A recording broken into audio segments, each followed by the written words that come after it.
In questo momento, mentre tu stai leggendo, c'è uno scoiattolo che ha esattamente 4 ore di vita rimaste. Non lo sa lui e non lo sai nemmeno tu, però il suo corpo lo sa. Sotto la pelliccia, da qualche parte, qualcosa sta contando alla rovescia e se non trova quello che cerca prima dell'alba seguente, il suo cuore si fermerà. Voglio raccontarti come funziona e perché. Ascolta, c'è una cosa che voglio dirti subito, prima ancora di iniziare davvero. Quello che leggerai ora, secondo me, cambierà il modo in cui guardi gli scoiattoli del tuo giardino. Non è una storia inventata per fare impressione, è biologia pura, misurata da ricercatori che hanno passato anni interi nei boschi, a pesare animali, registrare temperature, contare battiti del cuore. Gente che si svegliava alle 4 del mattino, in pieno inverno, sotto la pioggia gelata, solo per controllare una trappola messa la sera prima. Quando ho letto questi numeri la prima volta, mi sono dovuto fermare, perché significavano una cosa molto precisa. Lo scoiattolo che vedi correre felice tra i rami, in realtà, cammina ogni giorno su una linea sottilissima, più sottile di quanto possiamo immaginare, una linea che separa il battito dal silenzio. Resta con me fino alla fine, perché il punto vero arriva dopo, e quando arriverà non lo dimenticherai più. Senti, se questo canale ti sta facendo riscoprire la meraviglia della natura silenziosa, lascia un'iscrizione. A me serve davvero per continuare a raccontarti queste storie. Ora torniamo allo scoiattolo. C'è una cosa che voglio mostrarti prima di tutto il resto. Un numero soltanto. 4 ore. Tienilo a mente, perché lo rivedrai più volte in questa storia. 4 ore è la distanza che separa uno scoiattolo, in inverno, dalla morte. Non 4 giorni, nemmeno 4 settimane, 4 ore, una mattina. Una caccia mancata, una cache vuota, e tutto si decide. Cominciamo dal corpo. Lo scoiattolo rosso europeo, quello che vedi nei parchi e nei giardini, pesa tra 250 e 300 grammi. È piccolo, davvero piccolo. Più piccolo di un piccione adulto, più leggero di un libro tascabile. Però quello che pochi sanno è che il suo corpo in inverno ha riserve di grasso ridicole. Uno studio pubblicato sul Journal of Zoology nel 1989, condotto da Wouters e Dont, ha misurato la percentuale di grasso corporeo di scoiattoli rossi europei in piena stagione fredda. Il risultato è impressionante: 3, massimo 4%.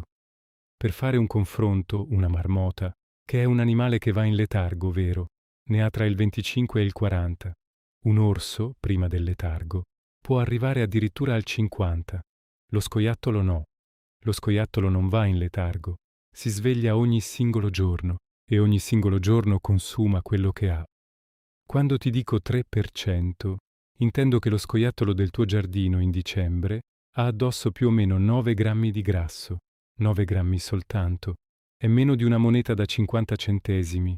È meno di un cucchiaino di olio da cucina. E con quei 9 grammi deve affrontare il freddo, la fatica, la fuga dai predatori e tutte le ore senza cibo. Pensaci con calma. 9 grammi tra lui e la fine. Una porzione di burro più piccola di quella che metti sopra la fetta del mattino. Adesso passiamo al sangue. Quando uno scoiattolo dorme, di notte, nel suo nido fatto di muschio e foglie secche, il suo corpo continua a consumare energia comunque. Il cuore batte, i muscoli mantengono la temperatura, il cervello sogna. Tutto questo costa zucchero, e parecchio. Una ricerca pubblicata su Physiological and Biochemical Zoology nel 2000, firmata da Pulawa e Florant, insieme ad altri lavori successivi su sciuridi, suggerisce che dopo 6 o 8 ore di sonno, il livello di glucosio nel sangue scende sensibilmente, fino ad arrivare a valori veramente bassi. Vuoi sapere cosa succede quando la glicemia si avvicina a quei livelli? Arriva una stanchezza estrema, arrivano tremori, difficoltà di coordinazione. Se scende ancora un po', arrivano le convulsioni. E sotto una certa soglia, l'animale non si riprende più. Quando lo scoiattolo apre gli occhi all'alba, ha una cosa sola da fare: trovare zucchero, subito. Ha una finestra di circa 4 ore.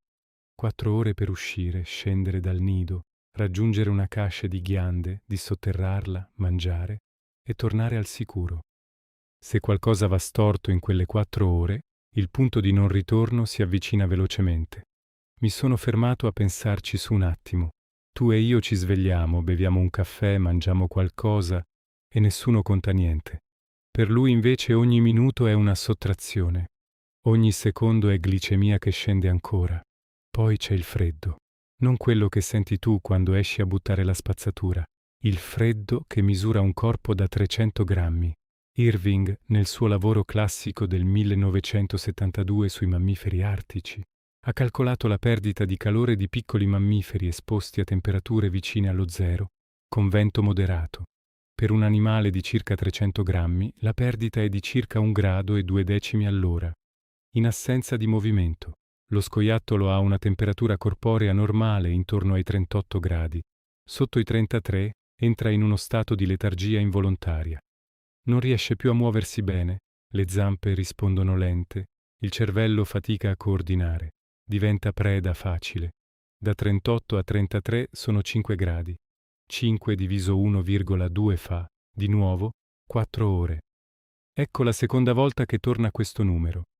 4 ore di esposizione al freddo senza muoversi e lo scoiattolo entra in una zona da cui non sempre riesce a tornare indietro. Per questa ragione, in inverno, gli scoiattoli alternano fasi brevi di attività con rientri rapidi nel nido.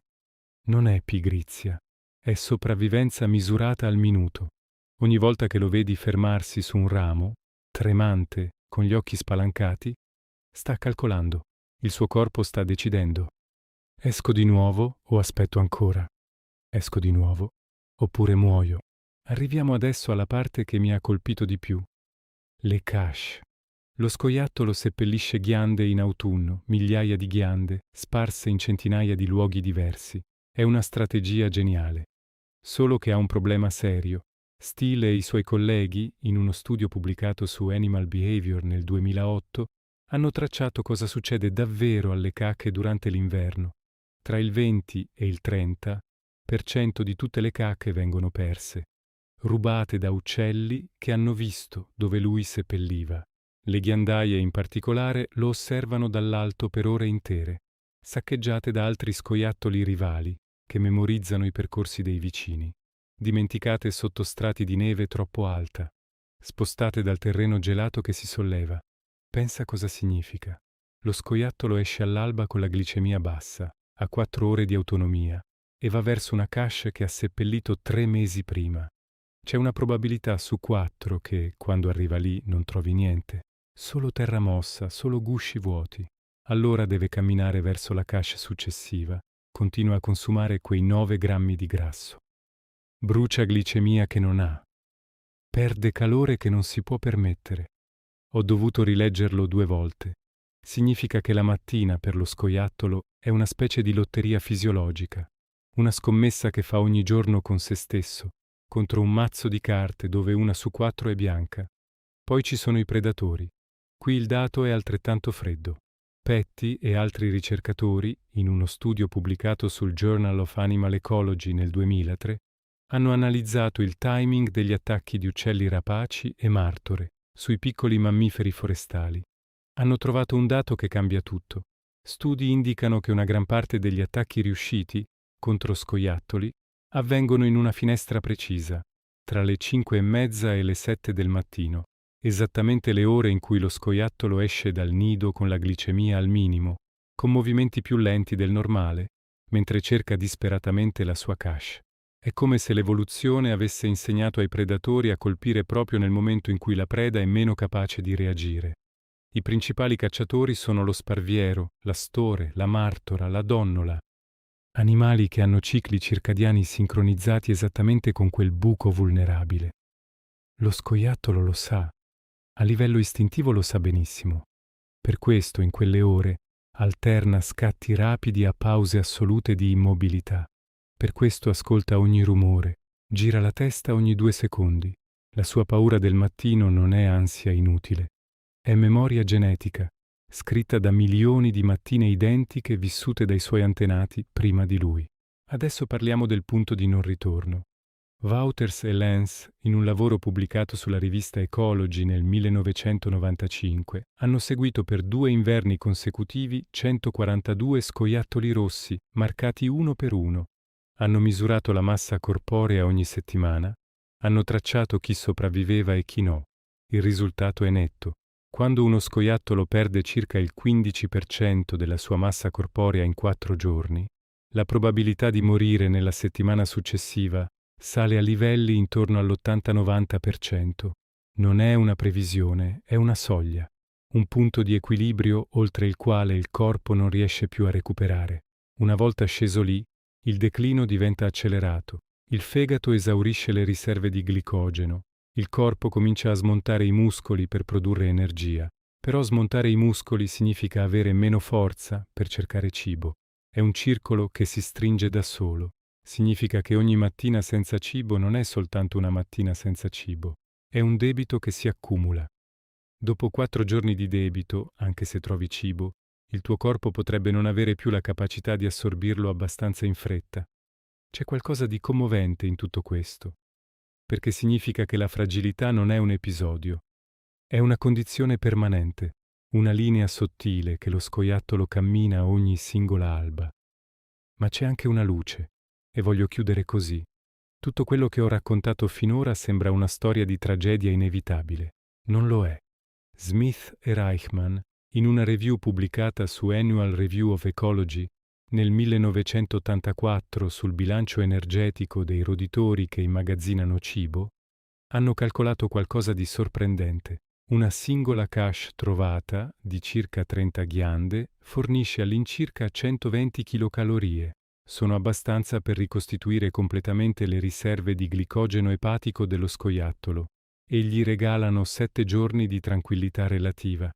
7 giorni in cui può uscire con calma, alimentarsi senza panico, riposare di più. 4 ore di ricerca riuscita pagano 7 giorni di vita. La matematica della sopravvivenza in questo caso è generosa. Basta un piccolo successo per riequilibrare tutto. Per questa ragione, quando vedi uno scoiattolo che corre con una ghianda in bocca, c'è una piccola vittoria silenziosa che tu non puoi vedere. Ha appena spostato la sua linea sottile un po' più in là. Ha guadagnato una settimana intera con una manciata di gusci. Fermati un attimo qui con me. Pensa a tutto quello che ci siamo detti.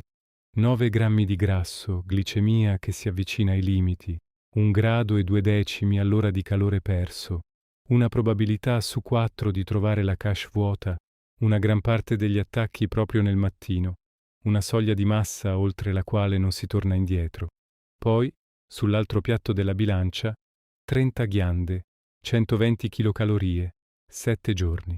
La vita di uno scoiattolo è scritta in numeri piccoli che non sembrano grandi, però messi insieme formano qualcosa di estremamente preciso, un orologio biologico invisibile che batte sotto la pelliccia di ogni animale che vedi correre tra i rami. Ogni volta che ne vedi uno nel tuo giardino, ricordati che ha già vinto la sua battaglia di stamattina, per oggi. Domani ne avrà un'altra, e un'altra ancora dopo quella, finché un giorno, una mattina come tante altre, perderà. Tutti perdono, alla fine. Però fino a quel giorno c'è qualcosa di bello in quella corsa silenziosa. C'è una resistenza tenera che merita di essere vista. Dimmi nei commenti, pensavi davvero che uno scoiattolo fosse così vicino al punto di non ritorno ogni giorno? Mi piacerebbe sapere se ti è cambiato qualcosa nel modo di guardarlo. E iscriviti al canale per non perdere il prossimo episodio.